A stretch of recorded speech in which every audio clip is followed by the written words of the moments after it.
எல்லாருக்கும் வணக்கங்க. அரை நிமிஷம் சேலஞ்ச் வந்து நீங்கள் ப்ராக்டிஸ் பண்ணியிருப்பீங்க. உங்களால் ஒரு அரை நிமிஷம் வந்து கண்டினியூஸாக இங்கிலீஷில் பேச முடியும் அப்படிங்கிற ஒரு கான்ஃபிடென்ஸ் வந்து உங்களுக்கு கண்டிப்பாக வந்திருக்கும்னு நினைக்கிறேன். நம்ம வந்து டே 2 இன்றைக்கி வந்து ஒரு நிமிஷம் சேலஞ்சுக்கு போகலாம். 2 சொற்கள், அதாவது நான், ஐ அப்படிங்கிறதோட சேர்த்து நம்ம என்னென்ன வேலையெல்லாம் செய்கிறோமோ அந்த வேலைகளுக்கான சொற்களோட பெயர் வந்து வினைச்சொற்கள். இங்கிலீஷில் வந்து அந்த வெர்பு. ஐ வெர்பை மட்டும் சேர்த்து நம்ம இன்னும் கொஞ்சம் ப்ராக்டிஸ் பண்ணலாம்.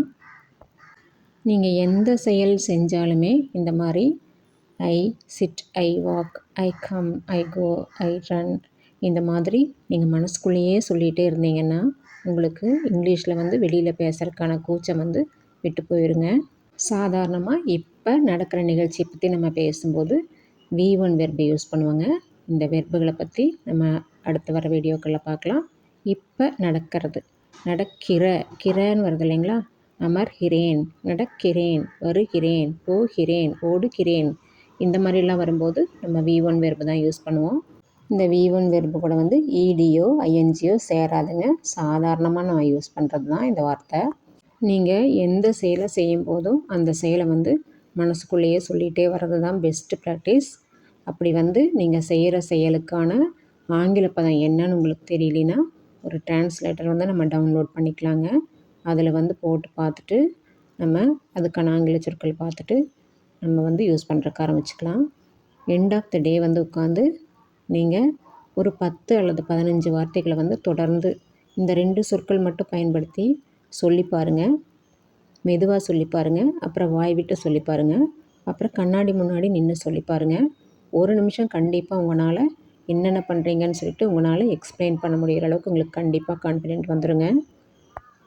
தமிழுக்கு இணையான ஆங்கில சொற்கள் என்னென்னு பார்க்குறக்கு இந்த டிரான்ஸ்லேட்டர் நம்ம வந்து டவுன்லோட் பண்ணிக்கலாங்க. ப்ளே ஸ்டோரில் போய்ட்டு இந்த டிரான்ஸ்லேட்டர் வந்து Tamil to English translator, English to Tamil translator. இது வந்து பார்த்திங்கன்னா இந்த ஏரோ கீ இருக்கு இல்லைங்களா, இதை யூஸ் பண்ணி இங்கிலீஷ் டு தமிழுக்கோ தமிழ் டு இங்கிலீஷ்க்கோ நம்ம வந்து டிரான்ஸ்லேட் பண்ணி பார்த்துக்கலாங்க. இந்த செயலி வந்து பாதுகாப்பான செயலி. உங்களுடைய பர்சனல் டேட்டா வந்து எதுவுமே கலெக்ட் பண்ணாது. நம்ம கூகுள்லேயே பார்த்துக்கலாம்ல அப்படின்னு சொல்லிட்டு நீங்கள் கேட்பீங்க.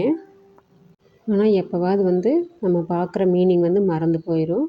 அதை திரும்ப பார்க்குறக்கு திரும்ப தான் டைப் பண்ணிகிட்ருக்கணும். பட் இதில் வந்து நம்ம என்னென்ன சொற்கள்லாம் அர்த்தம் பார்க்குறோமோ நமக்கு நினைவு இருக்காது அப்படின்னு கடினமாக தோணுச்சுன்னா இதில் ஹார்ட்டின் சிம்பிள் இருக்குது பார்த்தீங்களா, அதில் ஃபேவரேட்ஸில் வந்து நீங்கள் ஸ்டோர் பண்ணி வச்சுக்கலாம். எத்தனை வார்த்தைகள் வேணாலும் திரும்ப திரும்ப வந்து நம்ம வந்து பார்த்துக்கலாம். உங்களுக்கோ இல்லை உங்கள் குரூப்லேயே யாராவது இங்கிலீஷில் மெசேஜ் பண்ணியிருந்தாங்கன்னா நீங்கள் அதை காப்பி பண்ணிவிட்டு வந்து இந்த இடத்துல பேஸ்ட் பண்ணி இங்கிலீஷில் என்ன சொல்லியிருக்காங்களோ அதை வந்து தமிழில் நீங்கள் பார்த்துக்கலாம். யாருக்கிட்டையுமே நீங்கள் கேட்க வேண்டிய அவசியமே இருக்காது. உங்களுக்கு வந்து எப்படி உச்சரிக்கணும் அப்படின்னு சொல்லிட்டு தெரிஞ்சுக்கணும்னு நினச்சிங்கன்னா இந்த இடத்துல ஸ்பீக்கர் இருக்குது பார்த்தீங்களா, அதை செலக்ட் பண்ணால் தெரிஞ்சிடும். இந்த வீடியோ உங்களுக்கு பிடிச்சதுன்னா லைக் பண்ணிடுங்க. யாருக்காவது பயன்படுன்னு நினச்சிங்கன்னா ஷேர் பண்ணி விட்ருங்க. மறக்காமல் சப்ஸ்கிரைப் பண்ணிடுங்க. பெல் ஐக்கானை கிளிக் பண்ணி ஆளுங்கிற ஆப்ஷன் செலக்ட் பண்ணிக்கோங்க. தேங்க்ஸ் ஃபார் வாட்சிங்.